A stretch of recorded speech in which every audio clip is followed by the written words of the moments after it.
និញ្ញាគោរពជំរាបសួរពុកម៉ែបងប្អូនទាំងអស់គ្នាថ្ងៃនេះខ្ញុំបាន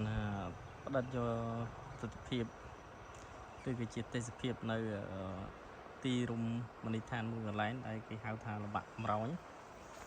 ហើយល្បាក់កំរោញនេះផងដែរស្ថិតនៅតាមបណ្ដោយផ្លូវជាតិលេខ55បាទហើយវានៅក្នុងភូមិក្រងឃុំសំរងស្រុកភ្នំកវាញខេត្តពោធិ៍សាត់បាទហើយនៅត្រង់ចំណុចគេហៅថាម្ដុំវត្តភ្នំលោកបាទអញ្ចឹងបើយើងហួសតា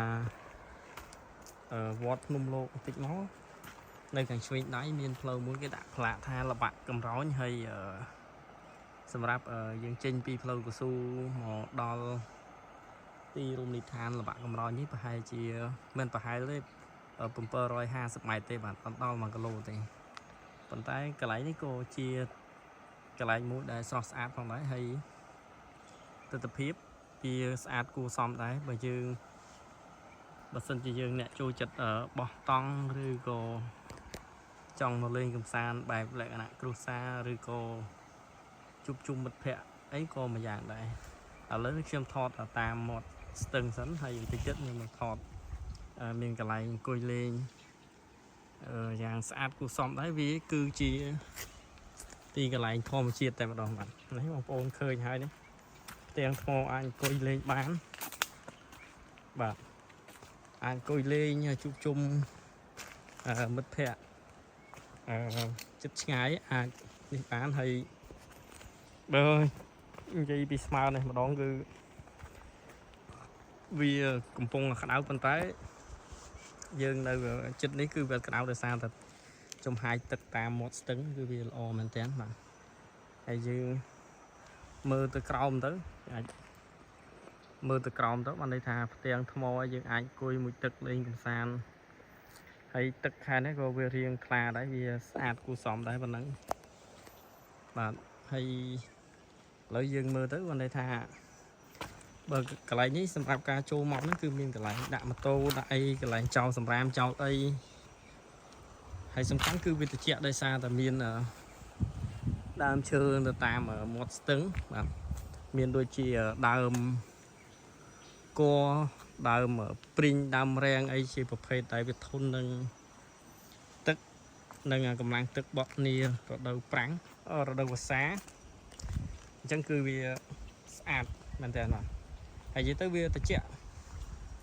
បើកន្លែងនេះអ្នកមករំហែកកាយលក្ខណៈគ្រួសារអី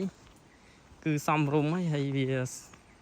ចាញ់ថាវាស្ងាត់វាអត់សូវមានភាពរញ៉េរញ៉ៃរំខានពីអ្នកជិតខាងទេព្រោះវារៀងដាច់ស្យាវដែរហើយ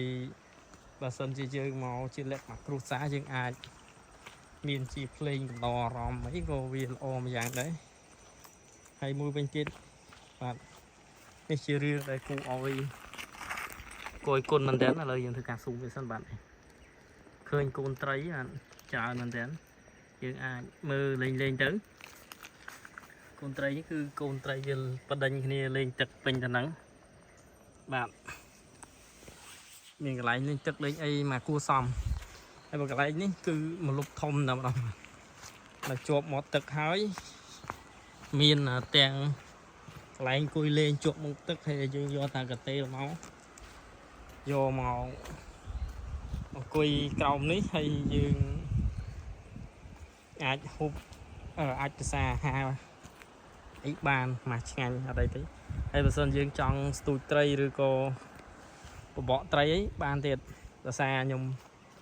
ជិះមកតាមនេះជិះកាត់ទៅគឺឃើញគួយស្ដាប់មកស្ទូឃើញមាត់ត្រីមាត់ដែលបើសិនយើងអាចថាស្ទូចទី1គឺស្ទូចត្រីទី2បោះតង់ទី3រំហែអារម្មណ៍ពីធម្មជាតិមកស្ដាប់ទឹកធ្លាក់ពីធម្មជាតិ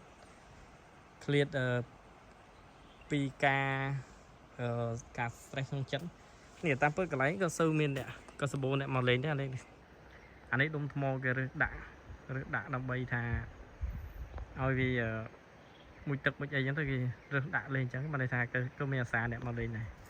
បាទហើយកន្លែងខ្ញុំថតនេះបងគឺត្រជាក់តែម្ដងបងប្អូនឥឡូវខ្ញុំធ្វើការថយបន្តិចសិន nào lấy mưa bạn về mà đóng đấy bên đấy bạn cua xòm chẹt mình tiền lấy bờ sân thì miền cả áp bị vót chương đang tịch tiết và chia sẻ bộ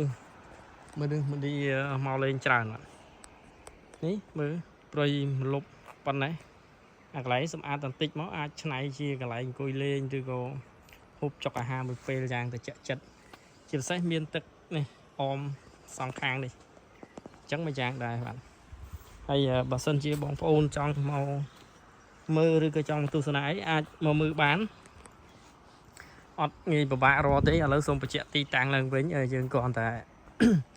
ti tăng khất không khai po sát ở tam bản đôi flow chiết lịch pram nơi tròn ở cái hai bọn nó cái hai món vót nôm lốt hay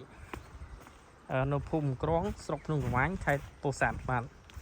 chẳng trong tầm tích nó mình lấy đã lan đã ấy là mà sạch chẳng ở con trán với tôi thì mình tập năng tí ở con trán bóng vốn chụp nên đâu với tôi coi tiền